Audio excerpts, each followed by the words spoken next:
네, 여러분, 반갑습니다. 오늘은 근세시대 기독교 예배와 예전에 관한 내용들을 공부하도록 하겠습니다. 주기도문 하시고 공부 시작하도록 하겠습니다. 하늘에 계신 우리 아버지여, 이름이 거룩히 여김을 받으시오며 나라의 임하옵시며 뜻이 하늘에서 이룬 것 같이 땅에서도 이루어지이다. 오늘날 우리에게 일용할 양식을 주옵시고 우리가 우리에게 죄 지은 자를 사하여 준 것 같이 우리 죄를 사하여 주옵시고 우리를 시험에 들지 말게 하옵시고 다만 악에서 구하옵소서. 대개 나라와 권세 영광이 아버지께 영원히 있사옵나이다. 아멘. 네, 여러분, 오늘 15번째 시간이죠. 지난 시간에는 우리가 스코틀랜드 장로교회와 성공의 그러한 예배와 예전에 관한 내용들을 우리가 공부를 해보았습니다. 네. 영국 성경회 같은 경우에는 이제 그 수장이 영국의 왕이 되는 것이죠. 그리고 이제 그 영국 성공회에서 이제 여러 어떤 종교개혁의 과정들을 거치면서 이제 어떤 신앙의 고백문들도 만들고 이제 그렇게 하면서 이제 그 성공회가 공동 기도서라는 것을 만들었죠. 그래서 그것을 The Book of the Common Prayer 그것을 이제 도입하고 그리고 이제 그것들을 좀 수정하기도 하고 그러면서 이제 성공회로서 발전을 하게 된 것입니다. 그리고 또 그 이외에도 또 스코틀랜드의 또 장로교회 청교도 퓰리탄이라는 그런 청교도 장로교회가 또 시작되었는데 거기서도 이제 예배에 대한 개혁들이 이제 있었던 거죠. 그들은 이제 국가적으로 지배받는 직무 형태의 감독 직무 형태의 제도의 문제를 제기하는 등 영국 성공회와는 또 다른 길을 걸어갔다고 볼 수 있겠습니다. 그리고 이제 그들은 웨스트민스터 신앙고백서를 또한 이렇게 결정을 하게 되는 것이죠. 그것이 지금 현재 한국 교회에서도 웨스트민스터 그런 예배 모범서가 많이 사용되고 또한 불려지고 있는 그러한 사실인 것입니다. 그리고 이제 근세 시대에 넘어와서 17, 18세기의 기독교 예배의 그런 형태를 살펴본다면 우리 근세 시대는 구라파에서 정통주의, 경건주의, 합리주의 또는 계몽주의로 불리는 사상들이 서로 교차하면서 기독교 사상이 새롭게 발전하던 그러한 시기였다고 합니다. 그리고 교회와 신학의 학문적 발전뿐만 아니라 기독교의 예배에 이르기까지 큰 영향을 끼치게 되었던 그러한 시기가 되었다고 합니다. 이 시대의 예배의 특징으로 먼저 정통주의 사상에 근거하여 형성된 예배의 법적인 이해라고 할 것인데 정통주의라는 것은 종교개혁의 전통을 보존하고 유지하는 일에 힘을 기울이게 된 것입니다. 특히 교리와 예전의 형식적인 질서를 중하게 여기는 것이 되는 것입니다. 그러나 상대적으로 형식적이며 교리적인 유지와 보존에 관심을 기울인 나머지 예배의 내적인 생동력을 잃어버리는 문제성을 가지게 됩니다. 그래서 이제 최근에는 많은 그러한 어떤 경건주의와는 약간 물론 경건해야 되겠지만은 좀 이렇게 자유스럽고 아니면은 좀 뜨겁고 성령의 임재로 충만한 그러한 예배 형태가 많이 나타나고 있는 것이죠. 특히 오순절 계통에서도 많이 나타나고 또 현대 뭐 포드 처치라던가 그러한 새로운 형태의 그러한 예배들이 많이 이제 나타나게 된다는 것입니다.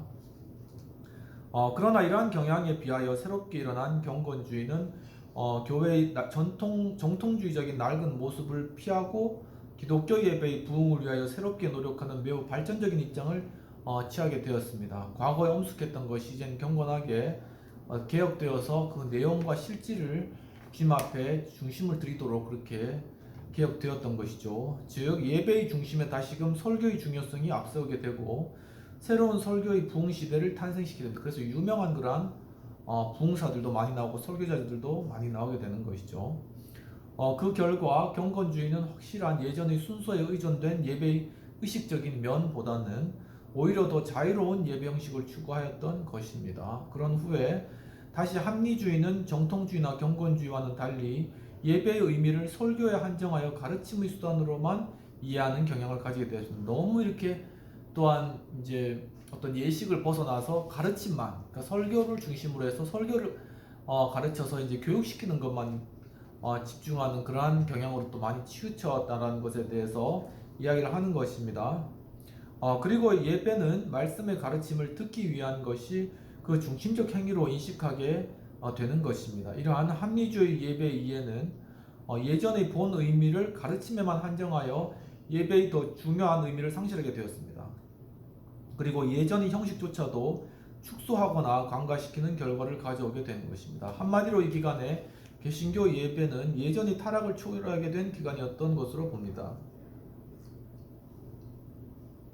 즉 합리주의가 이제 도래하면서 어떤 예전적인 그러한 부분들이 많이 도외시되고 그것을 통하여서 어떤 우리의 예식이다, 하나님께 드려지는 제사다, 그런 개념 자체가 완전히 흐지부지하게 된 그러한 경향이 생겨났다는 겁니다. 정통주의 예배와 관련된 내용을 잠깐 살펴보면 이 시대는 교회사적으로 신앙의 합리성과 믿음의 정당성에 대한 물음이 대두되면서 기독교의 진리가 점점 교리화되고 교리적 논쟁을 더욱 심화시키는 결과를 가져왔다고 합니다. 먼저 루터파 정통주의는 예배 순서의 확실한 안정을 위하여 노력을 기울이게 됩니다. 그리고 이러한 경향과 함께 복음적인 교회의 음악이 크게 발전되게 되는데 예배에서 오르간의 역할은 지배적인 것이 되었습니다. 독일 교회의 교회 음악에서 성가대에 의하여 주도된 코랄이라는 찬송이 생겨나게 되었고, 이러한 교회 음악의 전성기를 이끌었던 주된 역할을 한 자는 역시 요한 세바스찬 바하, 음악의 아버지라고 하죠. 그리고 다른 한편 루터적인 정통주의 시대는 예전의 가장 이상적인 모습을 찾아내지는 못했다고 합니다. 그리고 그 당시 예배는 거의 국가적인 왕의 지배하에서 정치적으로 예전이 형성된 그러한 상태였습니다. 이로 인하여 종교개혁에서 되찾았던 예배의 신선함과 새로움은 거의 잃어버린 결과를 가져왔다고 할 것입니다. 이렇게 어떤 개혁을 하더라도 또 이렇게 그것이 이제 계속 이렇게 하다 보면은 또 이렇게 형식화되고 고착화되고 그러면 다시 갱신을 하고 이것이 개혁교회의 그런 특징인 것이죠. 정통주의 시대의 교리적 논쟁으로 말미암아 루터 교회 안에서 성찬과 말씀의 예전이 서로 분리되는 모습도 나타나기도 하였습니다. 말씀을 너무 중시하다 보니까 또 성찬의 의미가 너무 퇴색해버리는 그러한 결과가 있었다는 것입니다. 두 번째로는 경건주의 시대에 관련돼서 경건주의는 이신칭이 솔라 피데의 가르침보다 더 중요한 것이 개인적인 회심과 거룩, 성화에 있었다고 합니다. 이 때문에 마음으로의 경건을 더욱 강조하게 된 것입니다. 그러나 이러한 결과는 마침내 기독교의 신앙이 객관적인 의미를 상실하고 지나치게 주관적인 모습으로 퇴락하는 경향을 지니게 됩니다. 그래서 경건주의 운동을 하면서 이렇게 경건하게 신앙을 키워나가는 것은 좋지만 이제 각자가 이제 각자의 다른 모습으로 그냥 있는 곳에서 그렇게 이제 예배를 하니까 어떤 하나 되거나 합치되거나 어떤 전체적인 그런 교회의 모습이 점점 희석화되었다는 그런 것입니다. 경건주의 지도자 스페너는 그 유명한 경건한 갈망 피아 데시데리아 1675년에 썼다네요. 라는 책에서 공적인 예배에 대한 새로운 입장을 발표하게 되었는데, 그것은 신앙의 부흥과 회개의 거룩함을 전제로 하여 예배는 항상 교회적인 특징을 가진 것이어야 한다는 원칙을 강조하게 되었다고 합니다. 스페너가 제시한 교회적인 특징은 신앙이 연약한 자들에게 의도적으로 영향을 끼치게 하려는 신앙의 교화성에 대한 것이었습니다. 이것은 다시금 자유와 다양성과 운동성으로 해석되는 예배를 통해 신앙의 의미를 확대시키려는 방향으로 발전되었다고 합니다.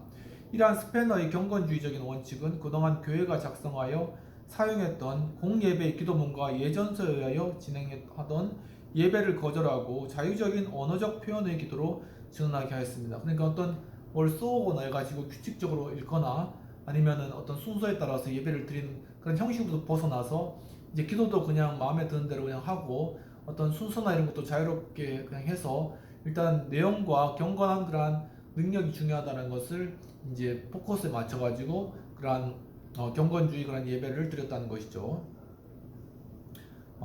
그리고 전통적인 교회 성찬의 모습은 비판되고 예전의 찬송과 음악도 예술적 가치 기준을 두기보다는 교회적인 차원에서 동반되어야 하는 의미로 해석되었다고 합니다. 경건주의 운동의 제2인자로 불리는 프랑케는 예배의 회중 가운데서 회개하지 않는 무리를 보았으며 그는 회개하는 일이야말로 성도에게서 결정적인 것이라고 단정하게 이르렀습니다. 이 때문에 기존 교회에서 행하는 세례에 대한 의미의 이해가 흔들리게 되었으며 교회 예배 모임에서 회개한 무리들이 모여야 했으며 그 모임에서 그들은 교회 내의 작은 교회 에클레시올라인 에클레시아로 확인되어야 했던 것입니다. 그러니까 교회 내에서 또 이렇게 회개한 사람들, 회심한 사람들이 모인 또 작은 교회를 또 만들고 이런 방향으로 갔더라는 거죠. 산 위에 산인 거죠. 이러한 의도는 예배의 설교가 회개를 초래하는 부흥적인 설교로서 예전의 첫 자리에 위치하도록 요구하게 되었고, 특별히 정통교회가 사용해온 만들어진 형태의 기도문은 더 이상 이들에게 만족될 수 없었으며 성령에 의하여 이끌림 받는다고 생각되는 자발적이고 즉흥적인 기도가 예전에서 행하여졌다고 합니다. 이렇게 하면은 은혜가 될 수는 있지만 또 공중이나 회중 전체가 다 모이는 그런 자리에서는 각자의 모든 생각이 다르기 때문에 그렇게 그냥 자신의 임의대로 하면은 큰 낭패를 당하게 되는 것이죠. 좀 그런 부분이 있었다는 겁니다.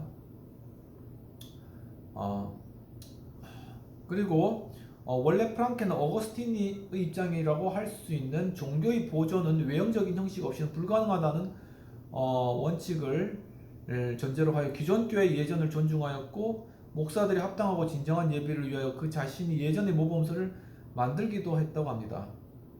그러나 그 예배에 대한 입장은 점점 경건주의의 신앙적인 입장을 근거로 주일 성찬 전의 개인적인 참여를 거절하였으며, 기존 예배에서의 집례자가 목사 예복을 입는 것도 거절하고 자신의 교수로 입고 있던 복장으로 예배를 인도하며 성찬 때 가정에서 집례하듯이 자유로운 태도를 취했던 것입니다. 그러니까 좀 자유로운 그러한 모습을 보였네요. 거의 당연히 좀 이렇게 전통주의적인 입장에 있는 사람들에게 눈에 가시겠죠.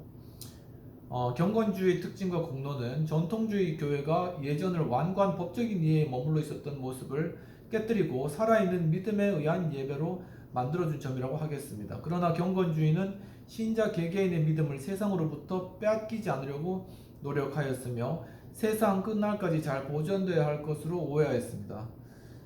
그 때문에 개인의 회심을 강조하였고, 오히려 예배에서의 회심을 경험하지 못한 자를 위하여 강한 인상을 갖게 하려는 노력이 집중됐습니다. 어떻게 강하게 인프레션하게 해서 회심을 해라, 죄 고백을 해라, 이런 식으로 이렇게 밀어붙인다는 거죠. 그렇지만 그것이 이제 물론 영혼을 변화시키고 새롭게 하고 동기부여되는 경기에 도움이 되겠지만, 요즘 특히나 또한 이렇게 권위에 대해서 좀 반의식을 가지고 있는 사람들이 그렇게 했다가는 기독교에 대해서 신앙에 대해서 반감만 가지게 되는 결과가 된다는 것입니다.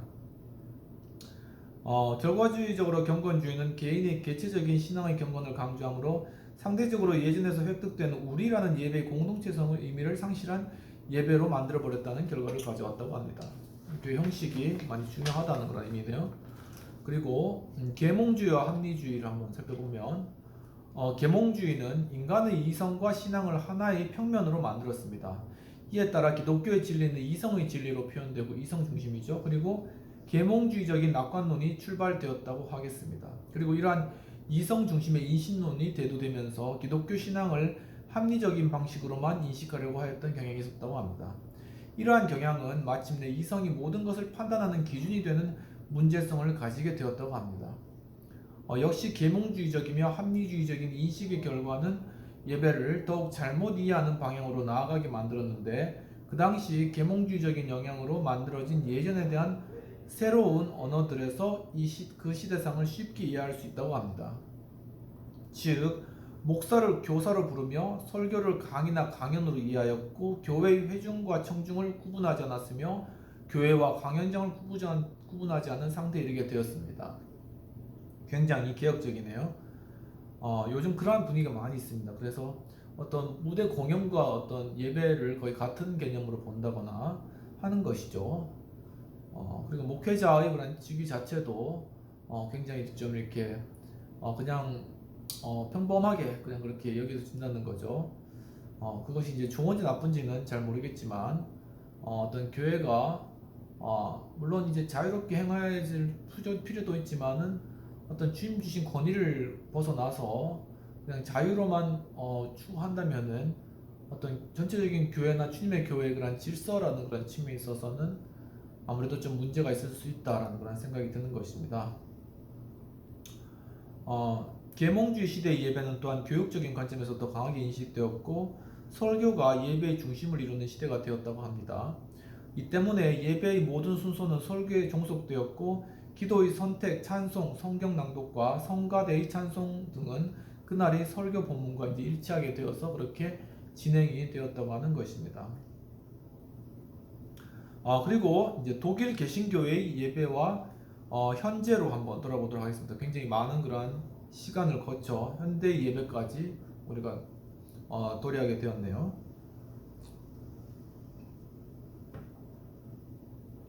네, 그러면 살펴보도록 하겠습니다.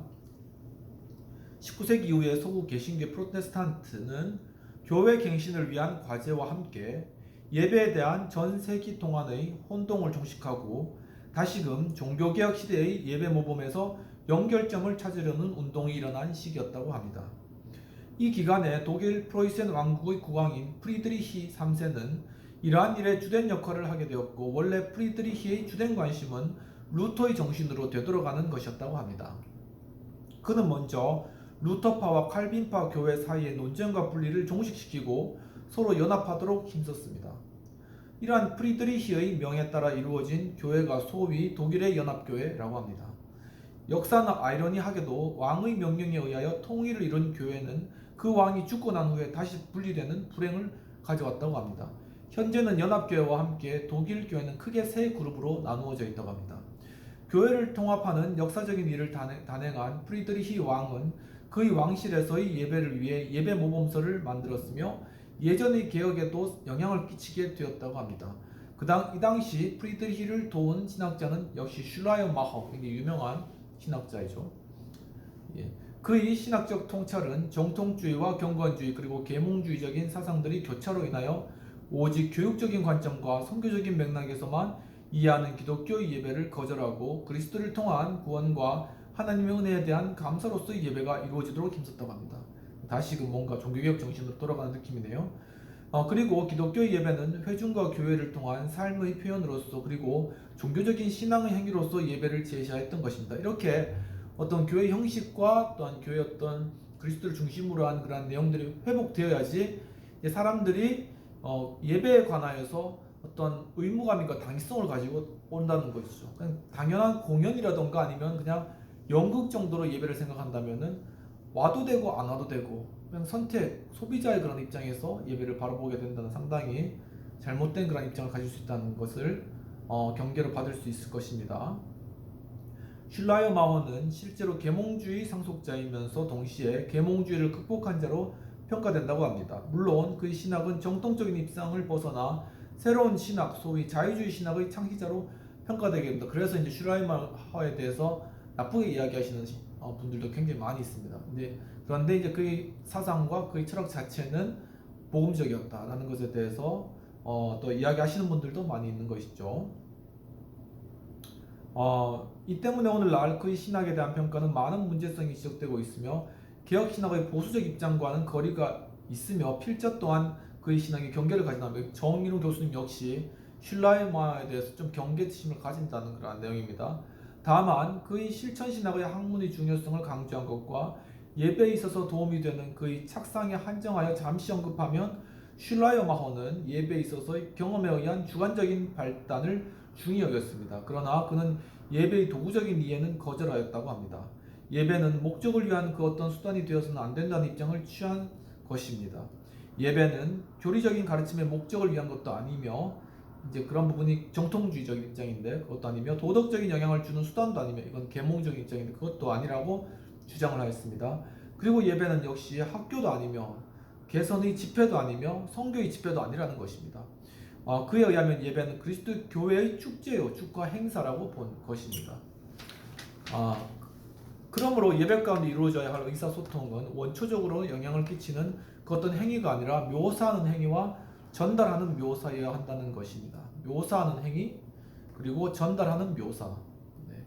슐라이어마허에 따르면 기독교 예배는 표현되고 묘사되는 의미의 전달이며 공동체가 함께 생각하고 느끼는 기독교적인 의미를 전달하는 신앙적인 묘사의 사건으로 설명됩니다. 즉 예배의 실제에서는 강하게 자극된 종교적인 자아식, 믿음을 뜻하는데 이 약한 자들에게 전달된다는 그런 것이죠. 그러므로 예배란 종교적인 감정들의 공통적인 영역에서 나와 개척적이며 종교적인 신앙의 표현을 드러내는 행사로 이해하게 된다는 것입니다. 이러한 예배의 정의는 그의 미학적 인식에 기초하고 있다고 할 수 있으며 그 예배의 하나의 표준이 되었다 하겠습니다. 굉장히 철학적인 내용이라서 이해하기가 쉽지는 않네요. 그리고 종교와 예술은 몸과 영혼처럼 함께 연결된 것이라는 인식에 근거하고 있고 역사적으로 20세기 초엽까지 슐라이마이란 예배의 이해는 서구의 예배에 큰 영향을 끼치게 되었다고 합니다. 역시 슐라이마어가 인간 중심적인 요소로서 종교 숭배, 경건의 개념과 관련하여 예배를 이해한다면 기독교 신앙의 근원적인 것으로서의 하나님, 그리스도, 계시 등의 개념과 관련하여 역시 논쟁의 소지를 지니게 된다고 합니다. 신학적으로 이렇게 논쟁의 소지가 있다고 합니다. 어려운 내용이죠. 그리고 슐라이마의 말대로 예배가 순수한 회중의 하나님을 향한 마음의 표현이라면 그 표현 속에 역시 영향을 주는 하나님이 직접적으로 개입하는 사건이 함께 일어난다는 것을 외면하고 있음이 분명해집니다. 즉 순수한 우리의 마음의 표현이 그런 예배이다라고 마음을 중심을 둔 거죠. 그런데 그렇게 하다 보니까 우리 외형적인 부분들이 너무 도외시 되어버리는 것이죠. 하지만 이 우리 마음과 또 우리 외형, 우리 성찬의 그런 형식 이런 것들이 중요한 이유는 예수 그리스도께서도 정말 우리 가운데 복음을 전해주셨지만은 또한 어떤 성례의 예식을 우리 통하여서 나를 기념하러 가셨고 주님께서 바로 십자가에서 제물로 돌아가시면서 하나의 우리의 구원의 상징이 되신 거죠. 이러한 의미에서는 결국 우리 영과 육이 분리된 것이 아니라 하나인 것과 같이 우리 예배 의식과 그런 형태들도 우리의 순수한 마음과 함께 어우러져야 한다는 것을 발견할 수 있는 것입니다. 그럼에도 불구하고 예배를 축제적인 행사로 보는 이해와 표현과 묘사의 과정으로 보는 이해는 역시 새로운 통찰이라고 할 수 있으며 오늘날 예배를 축제적인 행위로 보는 관점은 예배의 인간학적 차원에서 요구된 새로운 이해라고 할 수 있습니다. 예배가 하나의 축제라는 것이죠. 또 아주 즐거운 그러한 행위라는 것입니다. 네, 그러한 좀 예배의 그런 이해가 좀 우리에게도 참 많이 필요한 것이 아닌가라는 그런 생각이 많이 드는 그러한 것입니다. 왜냐하면은 우리가 이제 예배 가운데 갈 때 어떤 의무감, 어떤 그런 것들만 가면은 예배에 대해 사모하는 마음이 없겠죠. 그런데 이 예배를 나아갈 때 정말 예배를 사모한다, 예배를 원한다라고 그렇게 했을 때 함께 찬양 부르고 함께 또 떡을 떼고 그리고 즐거워하는 그러한 예배의 본 모습, 어떻게 보면 천국 잔치라고도 할 수 있고 천국에서 짐을 예배하는 그런 모습이라고 할 수 있고 바로 이러한 모습을 우리가 회복해 나가는 것, 우리가 거기에서 참된 어떤 예배 의미를 발견하고 결국 천국 잔치를 이 땅에서 맛보는 것이죠. 그리고 그것을 또한 함께 또 춤추면서 찬양하고 율동하면서 나아가는 것, 하나님을 기뻐하는 것. 하나님을 기뻐하는 것이 너의 힘이다.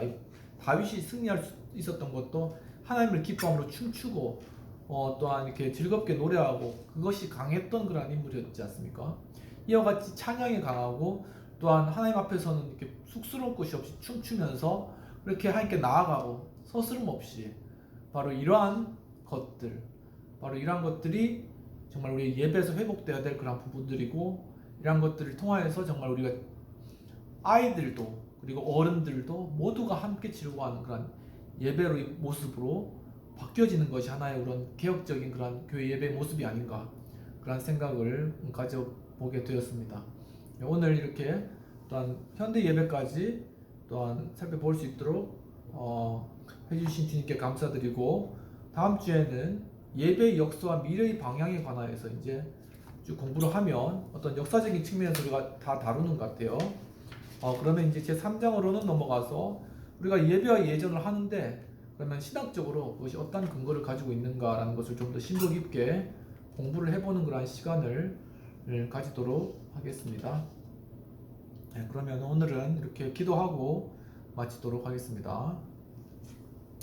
하나님 아버지, 오늘 참으로 독일 교회의 그러한 예배 예전, 또한 정통주의, 경건주의, 그리고 합리주의까지 그러한 예배의 그러한 다양한 모습들을 살펴볼 수 있도록 인도해 주시기를 감사합니다. 주님, 이러한 과거의 예배에 관한 그러한 이해와 또한 태도와 또한 여러 형식들을 공부함으로 말미암아 우리가 이제 현대교회에서 어떻게 우리가 이런 것들을 예배 가운데 접목할 수 있을지 또한 그러한 예배를 통해서 아버지 앞에 어떻게 영광을 올려드릴 수 있을지, 그리고 또한 예배에 참여한 우리들이 어떻게 하면은 주님이 주신 그런 성령의 충만한 기쁨과 능력으로 주님을 예배할 수 있을지 진지하게 고민하고 생각하며 또한 적용하는 복된 이러한 예전과 예배의 공부가 될 수 있도록 주님 인도해 주시옵소서.